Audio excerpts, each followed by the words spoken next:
안녕하십니까. 동북아 역사재단 독도연구소장 최운도입니다. 자료가 말하는 우리 땅 독도. 오늘은 우리 고문서와 지도 속의 독도에 대해서 말씀드리겠습니다. 그 첫 번째는 여러분들이 잘 아시는 세종실록 지리지입니다. 세종실록 지리지에 우산과 무릉 두 섬은 울진현의 정동쪽 바다 가운데 있다.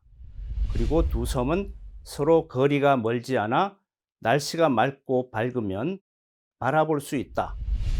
신라 때는 우산국이라 칭하였고 울릉도라고도 하였다라는 표현이 있습니다.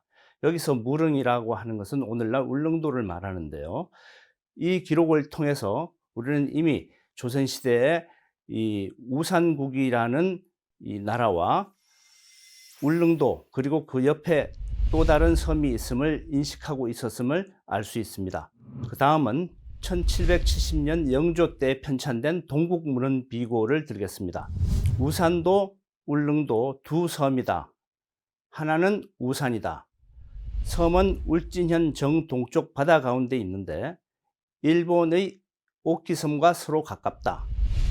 여지지에 이르기를 울릉과 우산은 다 우산국의 땅이라고 하였는데 우산은 외가 송도라고 부르는 것이다 라고 하는 문장이 동국문헌 비고에 나옵니다.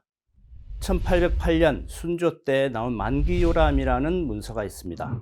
거기에 보면 울릉과 우산은 다 우산국의 땅이라고 하는데 우산은 외가 송도라고 부르는 것이다 라고 표현이 되어 있습니다. 울릉도와 독도에 대해서 행정적으로나 인식적으로 확인을 하고 있었고 일본이 어떻게 부르는지까지도 알고 있었다는 점을 알 수 있습니다. 다음으로는 지도에 나타나 있는 조선시대 독도의 인식에 대해서 말씀드리겠습니다. 그 첫 번째는 동국대지도인데요. 18세기에 나온 것인데 우리가 역사를 좀 돌아보면 1693년에 안용복이 일본에 끌려갔다가 조선과 일본 사이에 문제가 생기기 시작을 합니다. 그러자 조선 정부에서는 장한상을 이 울릉도를 수색하고 토벌한다는 그런 역할로 수토관이라는 직위를 주고 울릉도로 보냅니다. 그래서 장한상은 그 울릉도에서 이 관찰한 사실을 보고서를 쓰는데요. 울릉도 중봉에서 비가 개이고 구름이 거친 날 육안으로 하나의 섬을 직접 보았다고 기록하고 있습니다. 이 장한상의 기록이 조선 정부에 알려지기 시작을 했고 지식인들 사이에 인식이 확산되기 시작하였습니다.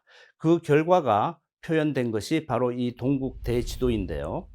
동국대지도의 울릉도, 우산도 부분을 잘 보시면 바로 우산도가 울릉도의 오른쪽에 그려져 있습니다.